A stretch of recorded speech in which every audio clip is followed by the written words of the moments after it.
और कुंजा रानी कक्षा 11वीं की छात्राएं। अपना नाम। नमस्कार, मैं श्रुति सिंह और मैं कुंजा रानी कक्षा 11वीं की छात्राएं वीर गाथा 5.0 के अंतर्गत एक विशेष प्रस्तुति लेके प्रस्तुत हैं, जिसमें हम अमर शहीद लेफ्टिनेंट सौरभ कालिया की कहानी कहने जा रहे हैं। तो इसमें लेफ्टिनेंट सौरभ कालिया का जन्म 29 जून 1976 को हिमाचल प्रदेश के पालमपुर में हुआ।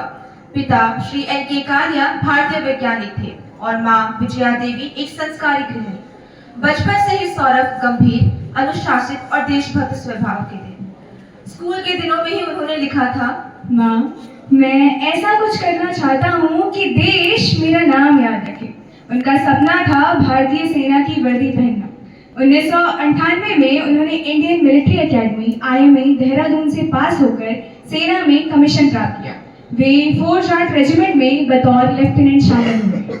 साल 1999 की शुरुआत में जब कारगिल में हलचलें शुरू हो चुकी थी, सौरभ कालिया को उनकी टुकड़ी के साथ काक्षर सेक्टर लद्दाख में पोस्टिंग मिली। उनका मिशन था नियंत्रण रेखा LOC पर नियंत्रण रखना।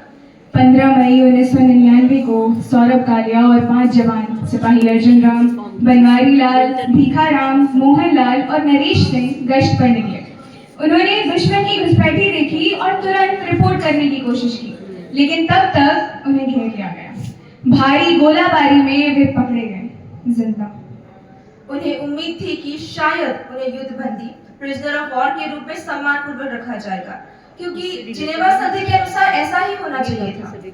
पर यह उम्मीद जल्द ही टूट गई। उन्हें आंखों पर पट्टी बांधकर, हाथ पीछे बांधकर एक ठंडी बंकर में फेंक दिया गया। न भोजन न पानी, बस जली हुई मिट्टी, ठंडी जमीन और सन्नाटा। दुश्मन के सैनिक हंसते हुए उन पर ताने कसते, अब बताओ तुम्हारे बाकी सैनिक कहाँ हैं? पर हर बार सौरभ का जवाब एक ही होता, भारत माँ के बेटों को कोई डरा नहीं सकता। अगले 22 दिन सौरभ और उनके साथियों के लिए जैसे जीवित नरक बन गए। हर दिन उन्हें एक नई प्रकार की यातना दी जाती। कभी उनके शरीर पर जलते सिगरेट के टुकड़े दबाए जाते, कभी बर्फीले पानी में डुबोकर बाहर निकाला जाता, कभी उन्हें बिना कपड़ों के ठंड में खड़ा रखा जाता और ऊपर से बंदूक की बट और जूतों से पीटा जाता। उनके शरीर पर चोटों के अनगिनत निशान लग गए थे, लेकिन उनके होठों से न एक चीख न एक रहस्य निकला। उनकी एकमात्र ताकत थी उनका मौन और गर्व। वे जानते थे कि अगर उन्होंने एक भी शब्द दुश्मन के आगे खोला तो उनके साथी सैनिकों की जान खतरे में पड़ सकती थी। हर रात उन्हें घसीटकर पूछताछ के कमरे में ले जाया जाता। दुश्मन अधिकारी पूछते, बताओ भारतीय सेना की तैनाती कहाँ है? पर सौरभ की आंखों में वही तेज झलक था। मैं लेफ्टिनेंट सौरभ कालिया, भारतीय सेना का अधिकारी हूँ।